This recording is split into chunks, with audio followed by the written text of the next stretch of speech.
vote. I want to bring in my guest, a guy who I have been itching to talk to all morning, the one and only Mark Sleboda. He's an international relations security analyst. Mark, how you doing this morning? You doing okay? Well, this evening for you. How you doing? Jamarl, thanks for having me. It's always an honor and a pleasure to be on the show. And whatever you have that's itching, don't give it to me. Fair enough. Fair enough. I only have a code, but we're far away, so no worries on that front. I have a few questions.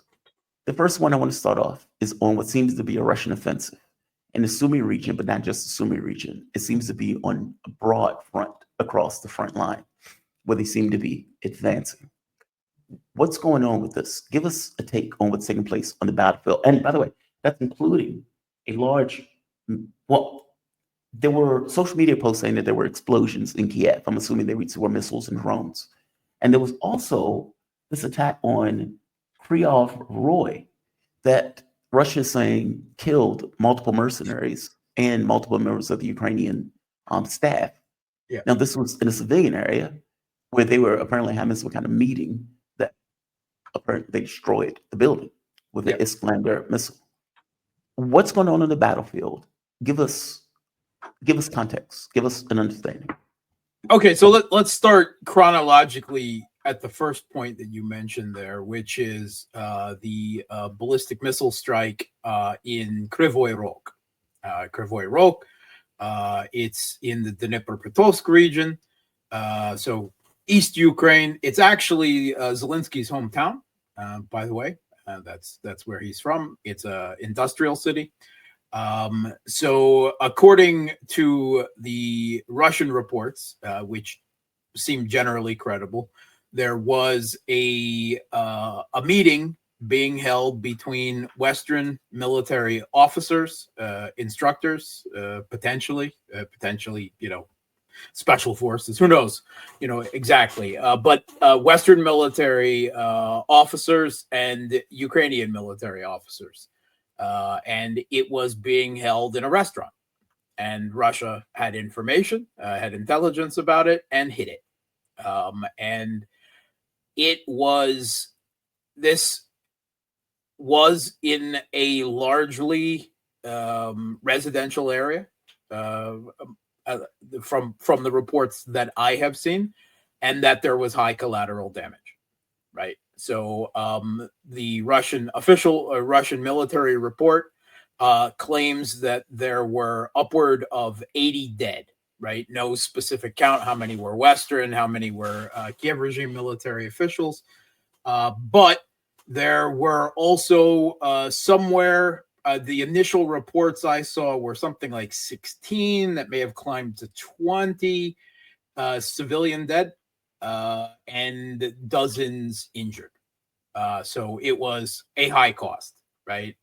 It was a high cost mission. Now, you can argue that Russia should not have struck it because it was a residential area, and you would know that there was going to be a significant amount of civilian casualties. You could also argue, well, the Ukrainian and Western officers shouldn't have hid in a meeting with each other in the middle of a residential area. And it comes down to your assessment of the cost benefit analysis, right? Proportionality.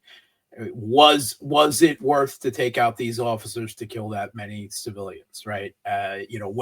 How will that factor in? Now, it has to be said that, the reports of civilian dead come from the Kiev regime. And of course, according to them, they had no meeting at all. And Russia's just raining, wasting ballistic missiles, hitting playgrounds and buildings and little kitten daycare facilities, right? The way their propaganda puts it. But we don't know exactly how many. But let's say there was civilian casualties. And I would venture to say, while it was not a mass casualty event, we're not talking hundreds of dead, that there are more than in many Russian strikes, right?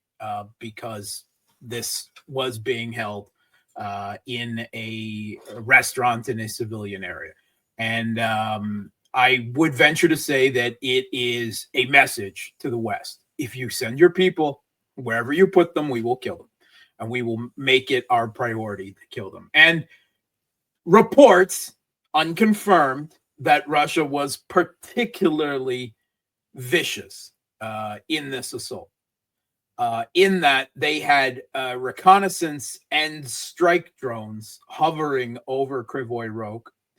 And when they discovered where the wounded, where these officers, again, whether Western officers or Ukrainian officers, we don't know, were being taken to the hospital, they then hit the hospital. They then made sure that these people were dead. Wow. They went after them. So again, reports unconfirmed, and you can make your moral judgment on this. I myself, personally, I do not approve of. I cringe at the idea of striking hospitals, even if they have military wounded, even if they're treated military wounded, because that just it's beyond the pale on a simply moral, ethical level for me. I also recognize that both sides have done this since the beginning of this conflict. In fact, going well back to the West-backed Maidan Putsch in 2014, they were regularly striking hospital facilities in the Donbass. Does that justify? That's your call. Myself, I'm okay with doing that because I take a look at things from a realist point of view. I may not like it, but I regard it as a feature of this war and many other conflicts. You will remember the U.S. striking hospitals in Afghanistan on a regular basis, and in other countries. So I understand. I would not consider it sportsmanlike according to the rules of war, but those rules and ethics really don't matter much in a conflict like this. So I would definitely put this strike in the questionable category, that the high civilian casualties, then this effective double tap, right, on the wounded, right? But Russia was clearly trying to send a message to the West with this strike. So that's the first one. And I hope they got the message. That's all whether I approve it or disapprove it doesn't matter. I hope they got the message. The second is that was earlier. I believe that was on Friday, right? It was already in the last week. On Saturday evening, between the 5th and the 6th, Russia made a large aerial strike that evening that involved missiles and drones all across Ukraine. But particularly significantly hit, we know, was Kiev and Western Ukraine.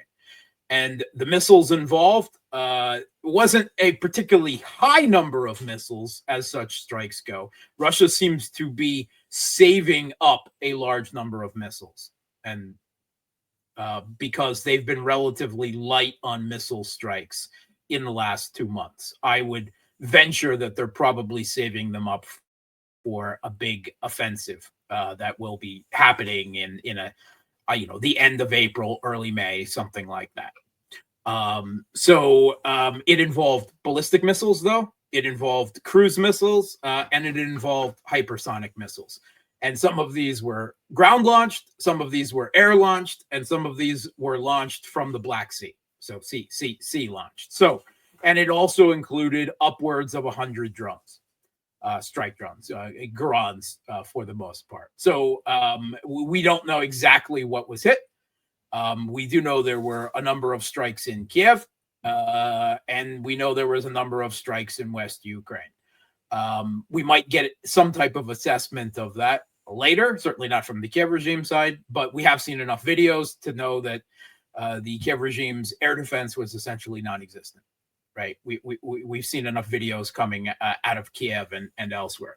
I would venture to say that I would guess that a lot of those were Western weapons arriving in Ukraine, weapons from the United States, weapons from Europe, because they know that Russia is soon going to launch big offensives, and they're pumping in as many weapons now. I mean, there's reports that there's a pretty steady flow of U.S. and European weapons, approximating, some of the highest flow, the rate of weapons being sent as we have seen in the past, right? I don't know the specifics of what those are, but I would also venture that Russia was probably also hitting some military industrial facilities, drone workshops, and possibly missile workshops and the like.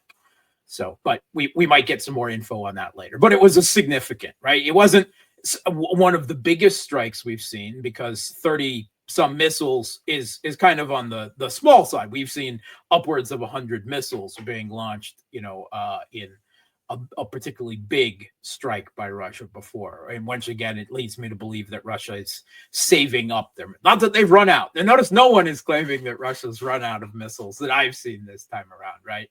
That appears to have, they finally beat that dead horse, which means Russia is saving them.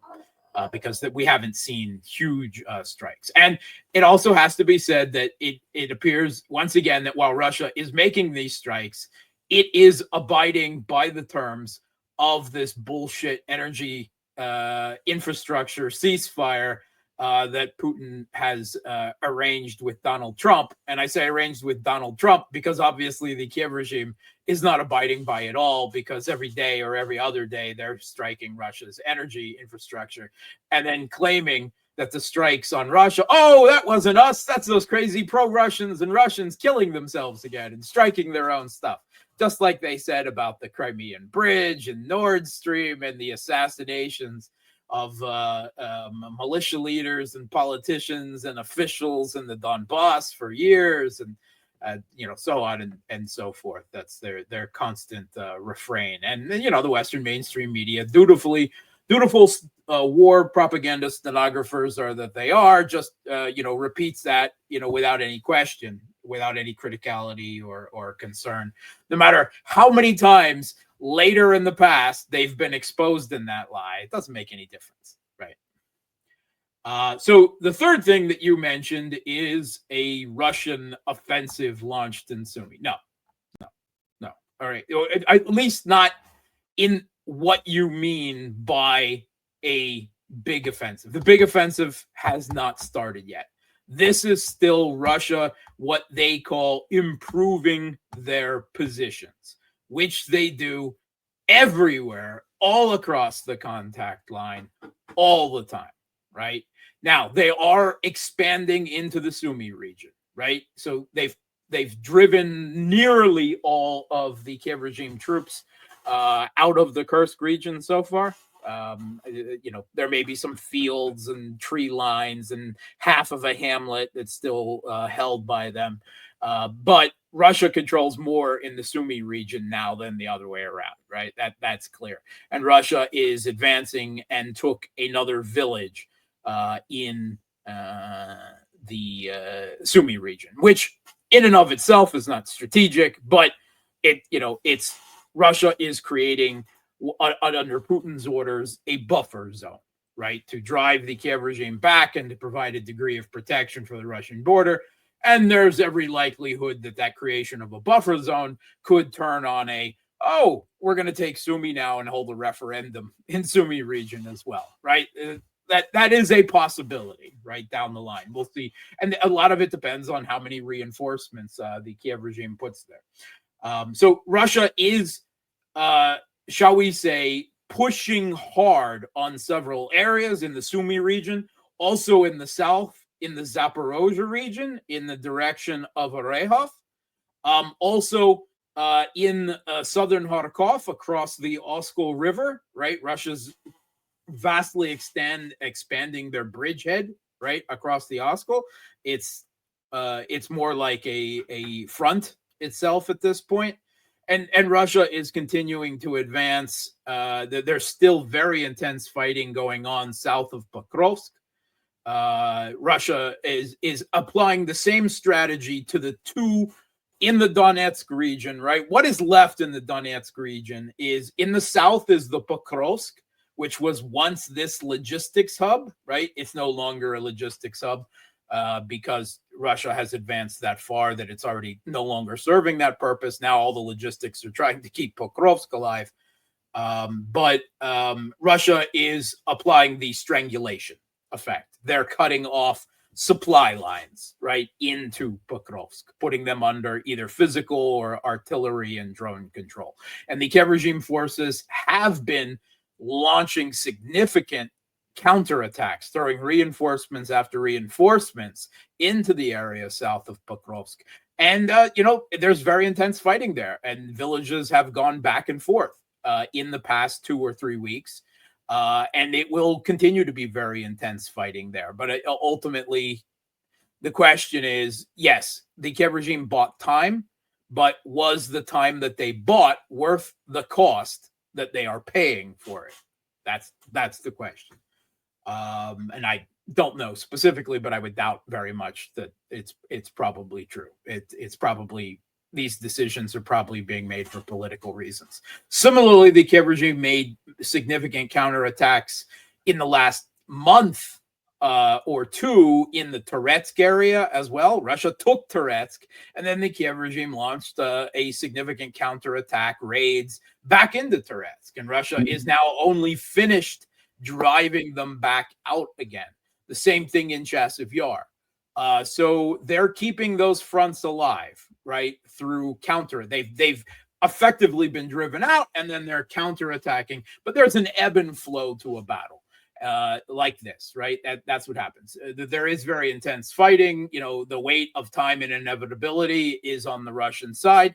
The Kiev regime bought themselves time in all of these places, but that in the end is all they bought. They are not changing the tide that is slowly rolling on them. There was a U.S., I believe it was Cavioli, a U.S. general, who referred to the Russian advances, this constant grinding attritional advance all along the contact line, as like lava flowing.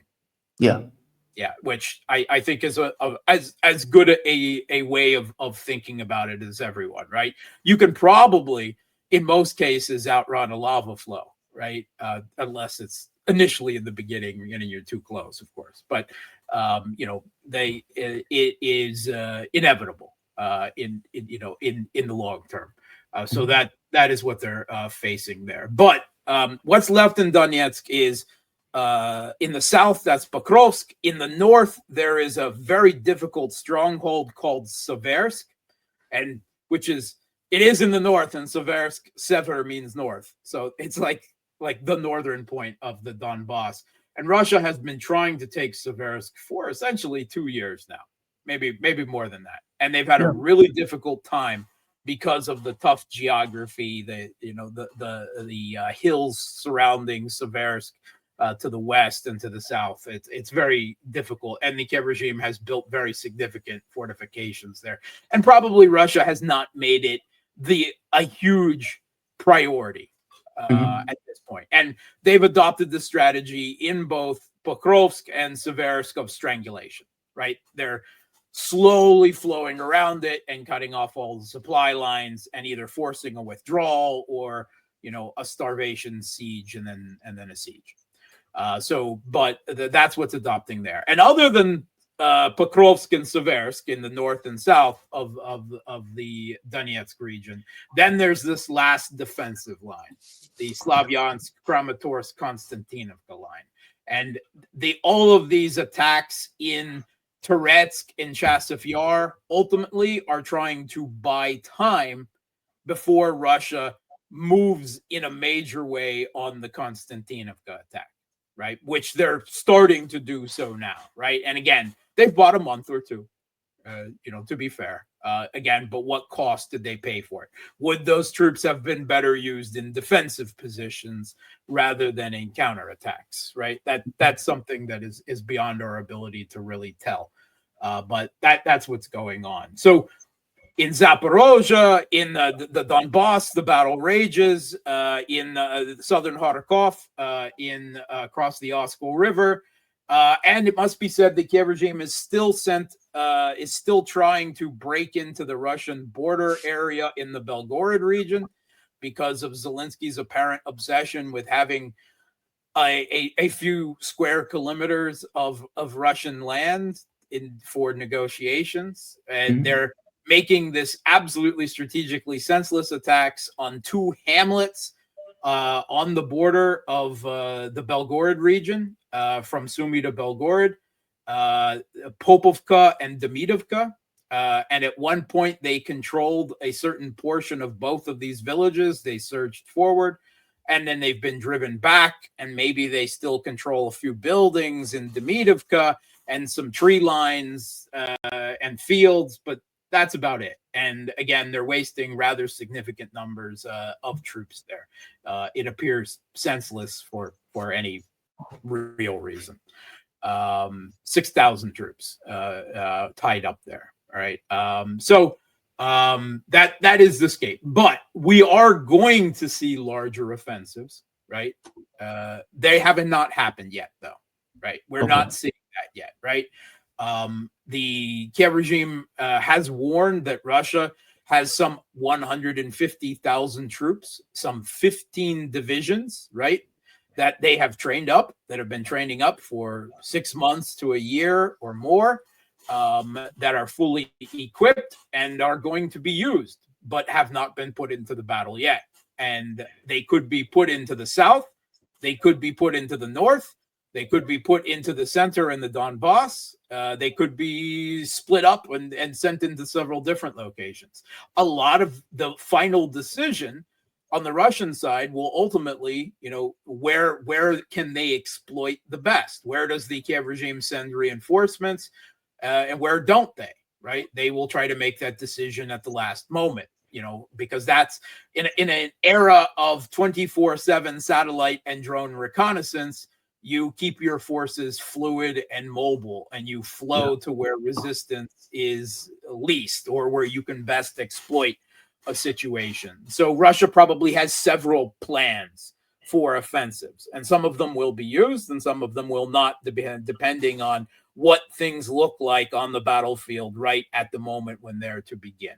We've seen what probably can be considered prep work right now, right? In Zaporozhye, heavy artillery, a fire, lots of drone strikes, not just on facilities, but tactical strikes in the south as well. We're seeing a lot of that.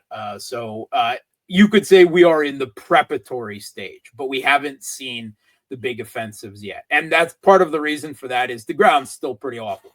And they're right. For instance, over this weekend, in what is it, the first week of April, we just had about 6 or 7 inches of snow. Really?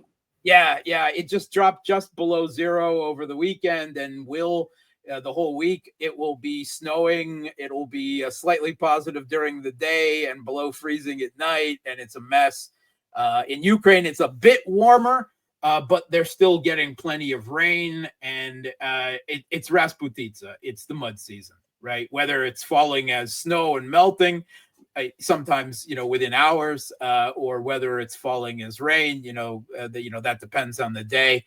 But it's still going to be a wet spring for probably the next 2 or 3 weeks, which is why I think that the offensive will have to wait a bit. And Russia was probably planning for that, because in that case, you're stuck to the roads and solid roads, because you can't go off field with that much, or it's very difficult. That does not say you can't do that, but you incur higher losses and odds of problems go up. So more than likely they'll continue the improving our positions and preparatory work for at least another 2 or 3 weeks before we see a big, and maybe more. Maybe they'll wait a month or 2. We're going to see it right by the summer. It's just a matter of when is the opportune time to do that. And the Kiev regime knows it. The U.S. know it's coming. That's one of the reasons why they're so desperate and demanding a ceasefire on the Russian side, because they know these offensives are coming. And ultimately, what the Trump administration is trying to do is save a proxy regime in Kiev, right? He may claim, "Oh, I'm all the beautiful people are dying," right? Yeah, the beautiful people are dying in Yemen, in Gaza too. But I guess you don't consider those people beautiful. Nope, he doesn't consider them people at all. I would wager. Well, we know that the Israeli government doesn't consider them people. It definitely doesn't. And Trump is paying 80 to 90% of all of the killing that is effectively taking place. So, okay, that's the battlefield breakdown. One of the other things I want to get to is anything on the front of negotiations. I have been disheartened by this. I'm becoming more skeptical of it. Now, say it's not so, Jamarl. Well, because Trump is a clown, and because I think two things may be taking place. So at the very least, I break into two thoughts. One, Trump has already had a conversation where he's like, look, I don't really care about the Ukraine issue. It's not my issue. And they've already come to some kind of basic agreement that they are trying to effectively push. Now, the Telegraph comes away with this assessment, effectively mine, that Trump has already made the deal with Putin and is like, look, we're going to force Zelensky to accept an ultimatum. And if he doesn't accept it, we're going to pull support and we're going to pull intelligence. So effectively, we're going to walk if you don't take this deal. The other assessment that I have is Trump is a clown. He doesn't understand the reality of events on the ground. He may know that he can't necessarily do anything militarily. He may think that sanctions or something, meaning he may think that he has leverage that he doesn't have. This is Rubio, to your point, saying this. I mean, Trump seems very desperate in order to kind of get the negotiations going. But again, if you can't even criticize Ukraine for violating the ceasefire, then how are you really trying to get a deal with a country that already doesn't trust you? Kirill Dmitriev, the one that was here, he says that there are going to be additional talks with the United States, that talks went well in regards to normalizing relations. Again, I don't know the full details of that because I would imagine those conversations are going to be somewhat private, short of a little bit of data that they're giving us on resuming flights and those type of things. But this was Marco Rubio, after going to NATO, telling them he wants 5% from NATO. He says this. All right, if all of a sudden we wake up tomorrow and the Russians are launching a massive offensive, then I think that's a pretty clear sign they're not interested in peace. That hasn't happened yet. Let's hope it doesn't happen. We want to know whether they want to do peace or not. And if they do, then there's a way there, and we're willing to help. The only reason Rubio will be saying that is because Rubio knows that Russia is gearing up for an offensive. He knows. He has to know it, right? Ukraine even knows it because they've been screaming about it in their media for the last week or so. Have negotiations effectively stopped? And what does it mean that Kirill, I think it's Dmitriev is the name, was here in the United States, and he's effectively saying, hey, it was a good meeting. They understand our side on this. Yep. Does that mean anything in real terms in regards to any kind of deal that may come about and take place? Okay, so first of all, I don't even pay much attention to these negotiations talks anymore because I know they're not going to go anywhere. They're not going anywhere, right? Yeah. So first of all, again, Russia considers these two different diplomatic tracks, right? The first one is taking small measures to bilaterally improve relations with the United States, right? Come to some type of normal embassy functions in each other's countries, right? Possibly, enticing Trump, who seems so, very interested in business things, of investment opportunities in Russia, rare earth metals, other things, that you can use to entice them, and then talk about how much money there is to be made from the Americans and the Russians working together, blah, blah, blah. Right. The type of talk that Russia knows that will, play to Trump's ears. Right. The same way everyone does, the same way, the Zelensky regime, talks about, their much smaller supplies of natural resources, and then backed out of the Trump dictated deal that would have effectively sold every Ukrainian's first and second child, right, to the United States for several generations, right? So they've apparently backed out of that, which I have to assume, considering the conditions that Trump was demanding and what he was offering in return, which was essentially nothing. You get the privilege of being bought up by us, right? That was what you got. And if that gives you some degree of protection because there might be Americans on the ground, well, involved in mineral extraction, then that's what you get out of it. You lucky people, you. So Zelensky has apparently, I don't believe that the Trump people actually thought that Zelensky would follow through would sign that, right? So, but who knows? Well, wait a minute. If you don't believe that he was going to sign it, then what was the entire point of an offering it? It was offering it to walk. Well, meaning to give pretext to walk. Creating space between the Kiev regime and the United States, right? If he refuses Trump's deal, right, and doesn't agree, never mind that the terms have changed, the U.S. has changed the terms and made them more onerous every single time. That's not the way Trump presents what's going on, right? And in this particular case, Zelensky's right? I hate to say that in any situation, but yes, the U.S. It was attempting to economically turn, Kiev regime controlled Ukraine into a U.S. economic colony, right? I mean that's what the deal was, and Zelensky, yes, he's not saying no deal, he's just still negotiating for better terms, just like Russia is saying, oh yeah, we're still interested in a ceasefire, we just still have a few concerns, a few questions about how this would work, right? Russia's not interested in a ceasefire in the slightest, in any way, shape, or form, right? They know that the Kiev regime isn't reliable, they know that Europe has no intention of peace, and they know that the Trump administration is not reliable either. They just pulled out of a ceasefire, they just fully equipped Israel with 2,000-pound bombs and everything else. And then give them the green light to break the ceasefire that Trump brokered down there. So why would Russia trust Trump? Right? They may even say they trust Trump, but they don't trust Trump, right? I mean, let's be honest about that. Russia, is going to continue to play the process, and they hope in this two tracks, right? Improve bilateral relations with the U.S. and a Ukraine peace settlement, right? Which they don't believe is possible on terms that they would accept, right?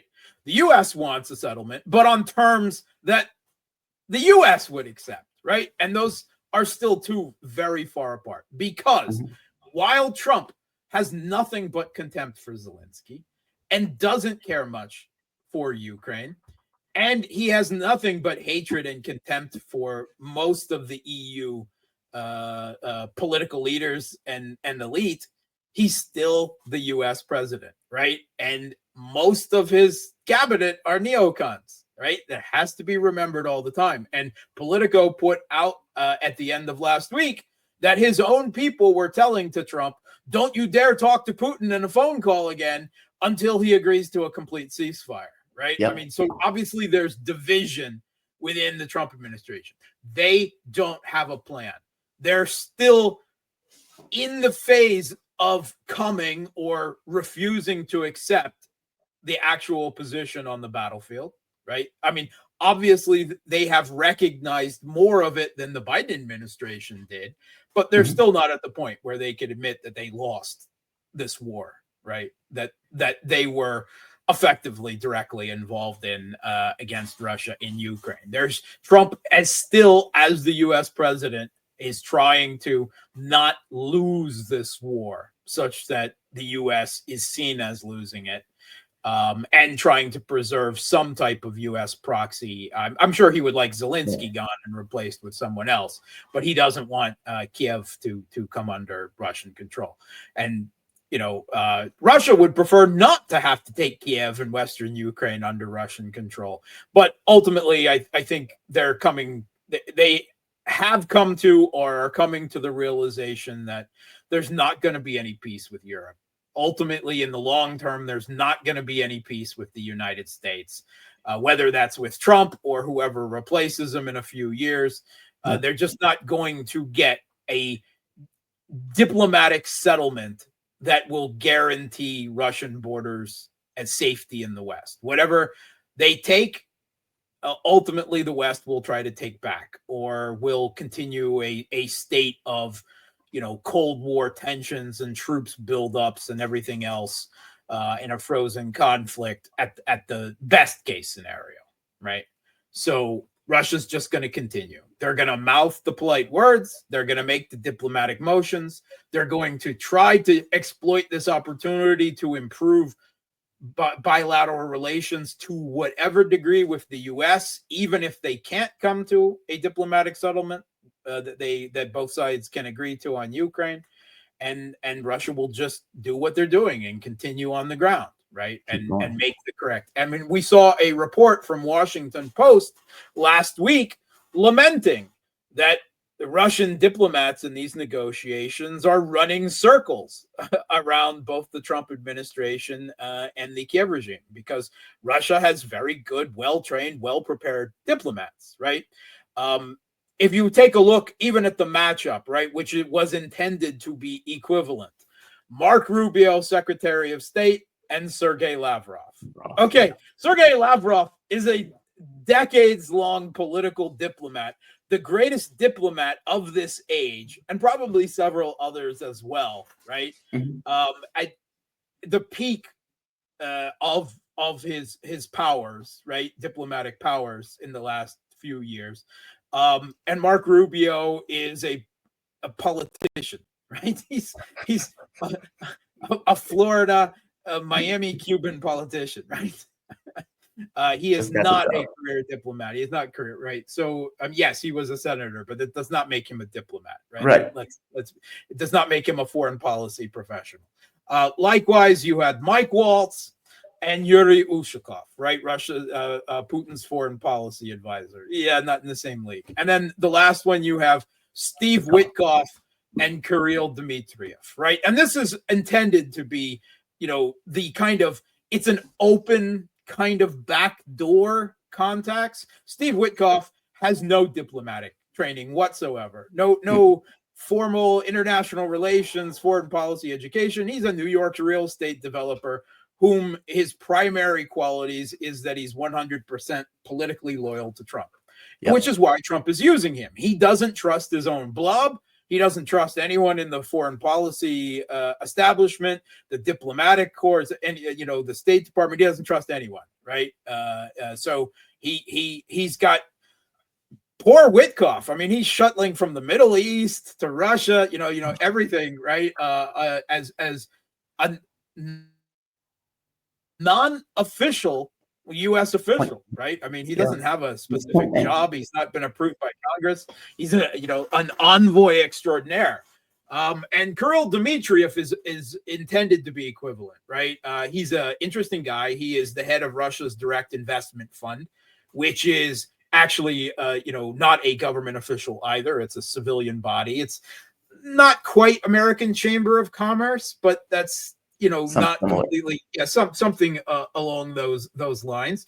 He was educated or partially educated in the U.S. He speaks fluent English, as you will have heard, right? Which is another advantage. And supposedly he's 100% personally loyal to Putin. Now, so what Kirill Dmitriev was sent to Washington last week for is to hold Trump's hand, or Steve Witkoff's hand. Maybe he actually met Trump also as well, because they did meet in the White House, right?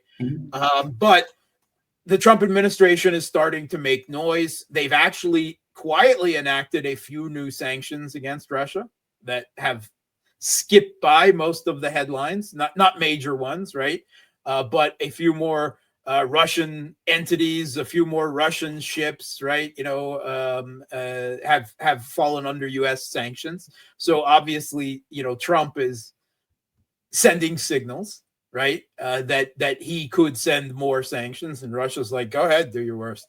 And that was perfectly evident in Kirill Dmitriev's speaking to the Western media afterwards. I believe it was Fox News. And when asked about the sanctions and would Russia, make concessions and agree to a ceasefire for sanctions, Kirill Dmitriev was perfectly honest. We've said it many of times. It's not a priority for Russia to remove the sanctions. In fact, we're kind of okay with them, right? A lot of Russians have made a lot of money, right? Because they've stepped into the market niches. They've, recovered domestic industries without the US and Western competition.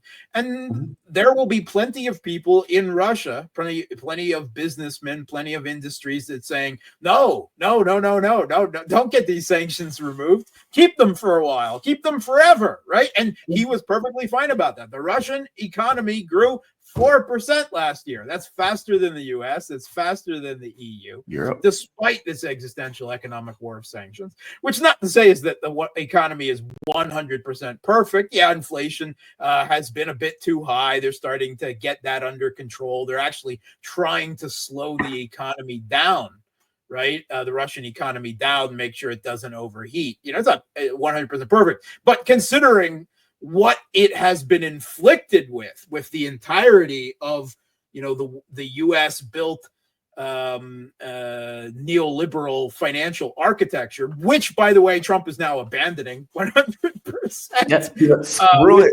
We're done with globalism. So Russia is, of course this will have an effect on Russia, right? Because as the global recession hits, right, as a result of things that were already in motion and accelerated by this, the price of oil and gas will go down and the Russian economy will suffer. But there's very little direct trade between Russia and the United States. Things like uranium and other things. Proportionally, it's not huge. So, Russia is sitting pretty to endure what is going to be economically devastating to Canada, Mexico, Europe, right? South Korea, Japan, these U.S. allies who I believe even Israel was assigned. Yes, they are. Degree. Yeah. 17%. So, I mean, and I have to agree that the only reason Russia and Belarus and these other countries, North Korea aren't sanctioned is because they're already so sanctioned that it's pointless. Right. Is it after 18,000 sanctions? It's kind of pointless to throw some tariffs on top of that. It's like we're gonna add 10% tariffs on top of the 18,000 sanctions. Okay, sure. Like whatever, man. Yeah. So I mean, that's Kirill was sent to pat Trump's hand. Right. And say, it's okay. We're still talking, blah, blah, blah. But notice he's talking about improving relations with the US. He's not talking about peace settlement in Ukraine. Russia would like these seen as two different tracks that only have a limited degree of overlap between them. And if this doesn't work out, we can still, well, if not be friends, be less enemies than we were. Right. That's so where Russia is. That is so interesting.